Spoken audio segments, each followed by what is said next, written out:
And good morning, everyone. My name is Kylie Ross-Seibert, and I'm the Vice President of Corporate Communications at Retail Alliance. This morning, I'm doing a small intro to welcome everyone to the briefing. We have a change of presenters as Kate Baker, our advocacy expert, is unavailable this morning, but she has provided an update for us. So Ray Metis will be providing that this morning. And once again, thank you to Misty Lineberger of Pixel Financial Group, who will be providing an update on the relief programs, as there was a few little changes yesterday, it seems, in the systems. And I'm sure you've probably got some questions about that. So just to jump right in, I'm going to hand over to Ray Metis, President and CEO of Retail Alliance. Thank you, Kylie. And I don't think Kate will be offended, but I think we might be having a baby. So, that takes precedent over giving a briefing. But anyway, with that in mind, Kate did give me some notes. I spoke with her this morning. So from a federal perspective, as many of you have seen, the SBA has officially run out of the PPP funds.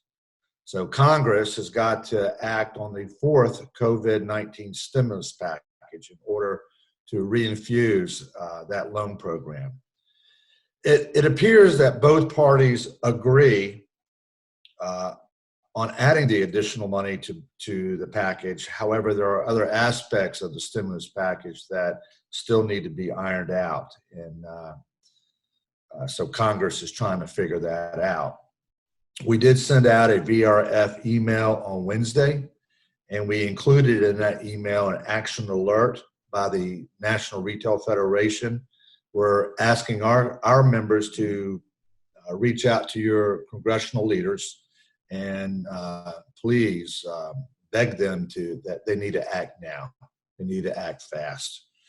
If you have not already participated in the action alert, please do so.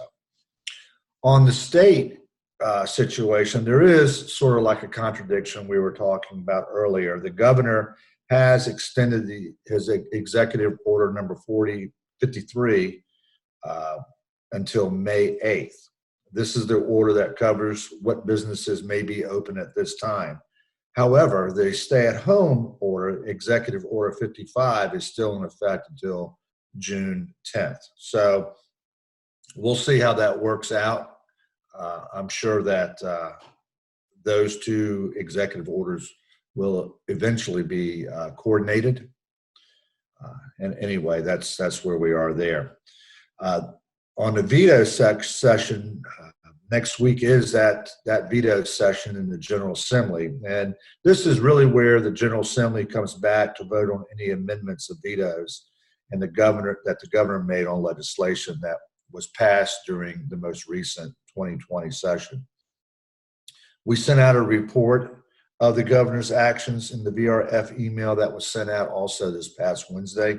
One of the major amendments that the governor made was delaying the start of the minimum wage increase from January 1, 2021 until May 1 of 2021. So he's actually added 5 more months. This is not a really significant delay, but it is a delay, and it should offer some relief to businesses getting back online. So really, that's from a legislative perspective, that's what we got. Any questions at all?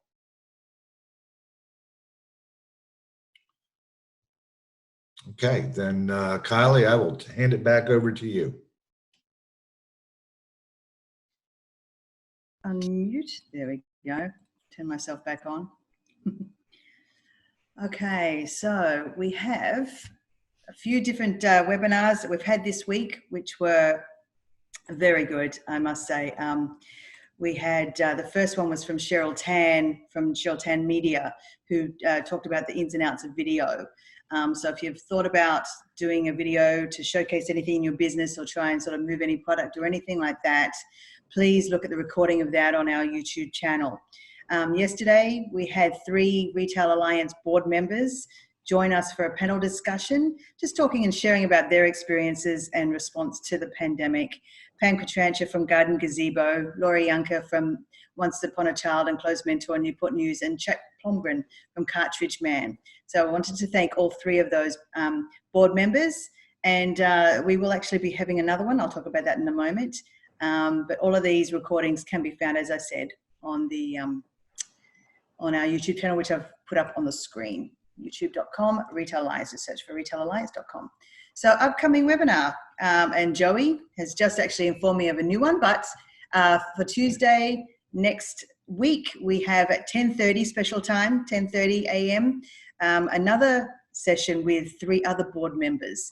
And it's great to sort of get their perspective, whether they're essential businesses or whether they've stayed open or had to close, and how they've adapted. So we have Denise Clark from Carolot Pet Supply, Phil Scotty from Philip Michael Fashion for Men, and Jenny Crittenden, Gloucester Main Street Preservation Trust. So that will be another great webinar as well. And I haven't got the details yet, but Joey has said that basically next Thursday, we're going to be holding another session. I think it will probably be at 9:30 in the morning. And it's with Mary Landgrebe from Retail Inventory Solutions, talking about inventory management during a crisis. And I think that that is a very important one, with people having to close their stores, inventory, that they've already bought. How are they going to shift it? So, Mary's going to share her knowledge and some suggestions as well. So I think that'll be a great one. That's going to be next Thursday. Okay. I think, let me just see if there's anything else. Just wanted to also say any other updates that we have. We've got ways that you can, put your business in different listings throughout the region. All of the information that we're posted here, the Virginia Retail Federation legislative updates, they can all be found on our website. We have got a specific resource page that has everything there that you can find that you will need. So please refer to that. Okay, and that's it for me. I'm going to pass over to Misty Lineberger, CPA of Pixel Financial Group, who will provide an update on what's going on.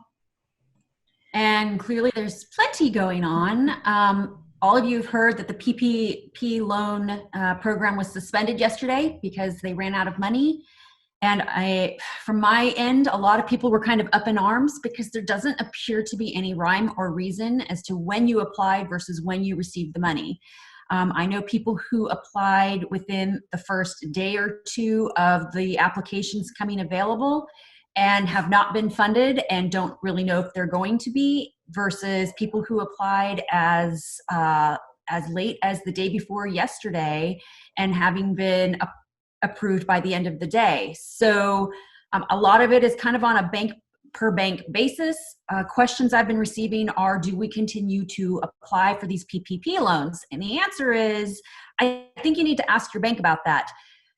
I'm assuming that the government is going to have more money to fund this. I can't make any guarantees. And again, it's going to be about first come, first serve theoretically, but I don't know what the banks are doing about it. So whatever bank you happen to be working with, definitely give them a call and figure out how that's going to work with them. If you need additional resources, I do have some additional resources you can go to. I know some people are having a hard time finding a bank that was actually going to help them, because most banks are working with individuals they already have a relationship with. So there are other resources we can go to. The EIDLs are still going. And the last Friday, there had been some chat conversation about whether there was a cap on the amount of money in terms of $25,000. As of day before yesterday, the information I received in my inbox from the SBA said you could still get a loan of up to $2 million. But it's not like we're able to tell them this is how much money we think we need. They're taking your information and then deciding how much of a loan they're willing to offer you.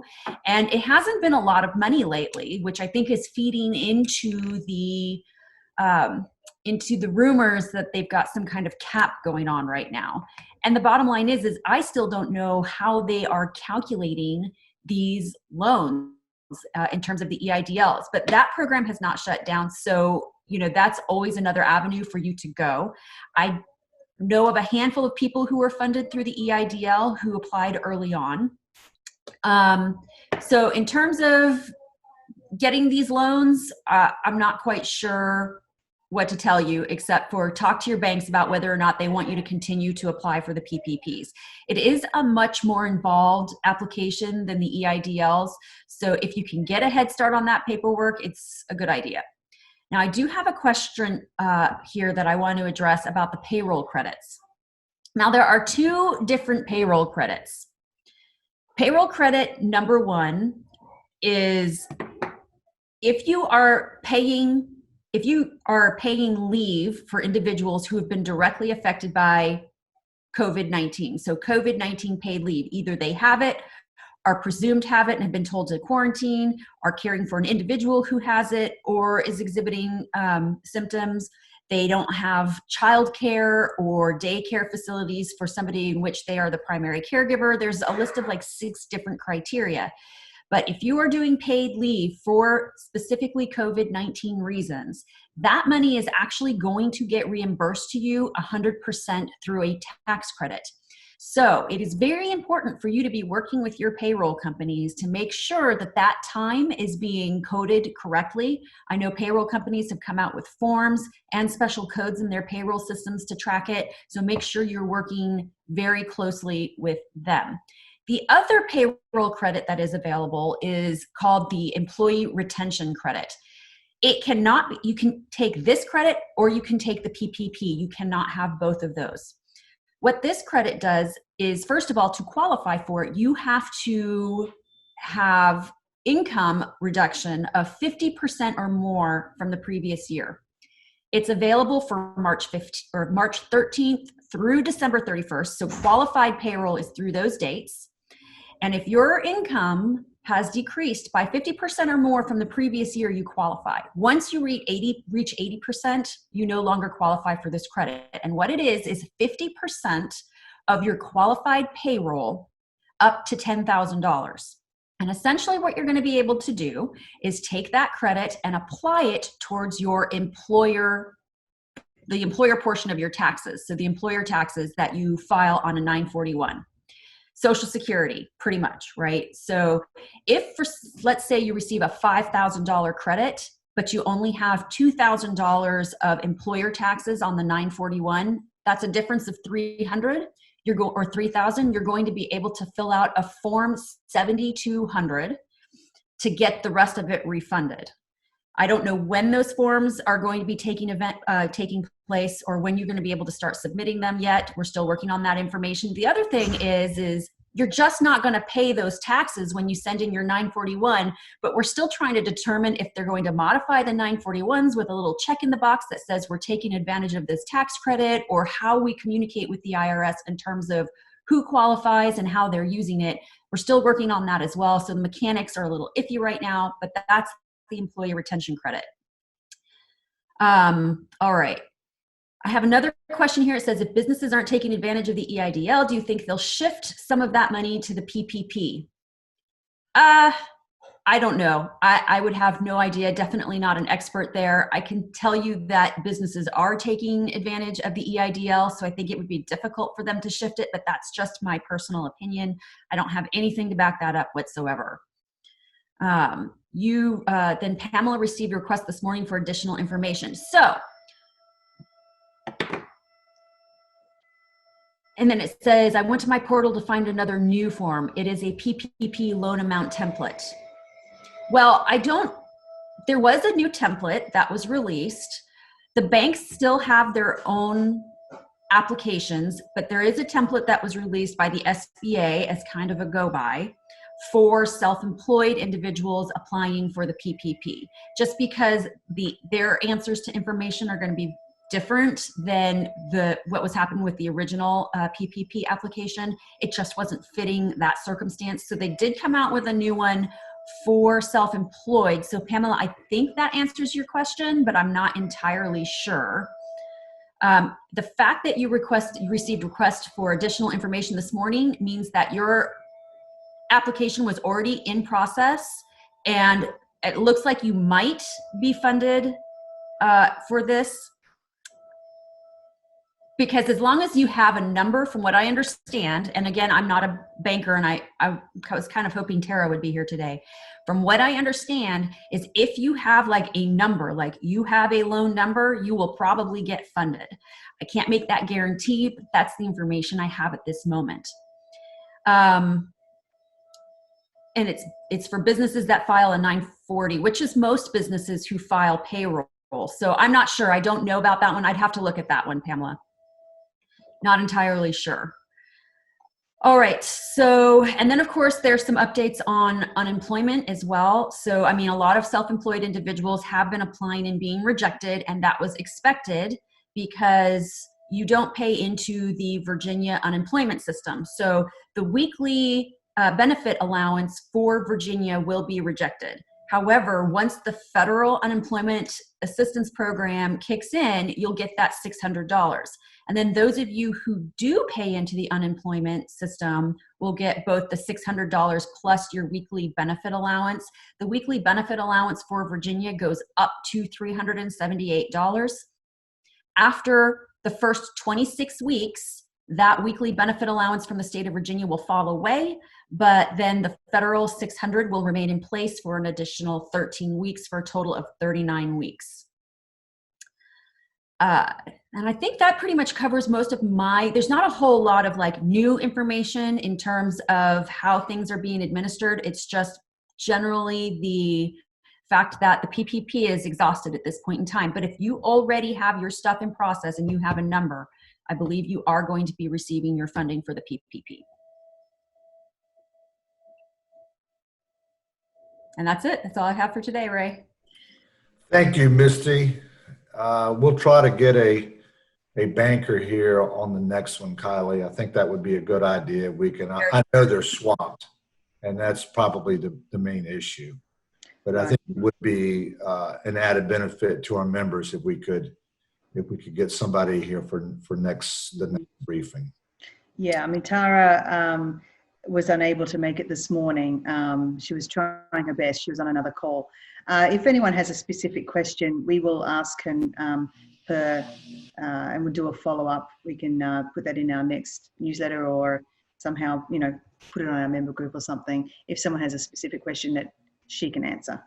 And I think that to Misty's point, and this is what we did ourselves, you need to contact your banker. Mm-hmm. The banker, they can lead you in the right direction. Mm-hmm. And just really quick, I'm sorry I do want to add on more about the unemployment. I was talking to the VEC last week, and they still weren't sure exactly how the flow of all of that was going to be, if you were going to need to reapply for unemployment once the government benefits started coming through. And now they're too busy this week, clearly, to entertain a call from me. But just FYI, as of last week, they still didn't really know how it was all going to work. So it's just going to require a lot of patience from everybody because the line is long. Mm-hmm. And to add, I just want to reemphasize for those that got on the call later, it's important that you contact your congressional representatives. We've got to get this second package in play to help fund the PPP. That's key. They need to act. Mm-hmm. And if you need to find that action alert, I'm pretty sure it's on the Virginia Retail Federation website. And which you can get to through Retail Alliance's website. So, and there is an action alert there. Mm-hmm. Okay, are there any other questions, Joey? I don't see any. No, I don't see any either, Ray. Okay, well, thank you. I know this is kind of a short briefing. The status, other than the PPP running out of money, that's really the change, as well as the governor's executive order 53, which extended 2 additional weeks, which is now slated to expire May 8th rather than April 23rd. So you can also view those executive orders on the VRF website as well. So our next briefing will be next Friday, April the 24th at 9:30. And we hope to have more positive information, and we'll see you then. Thank you. Thanks everyone for joining us.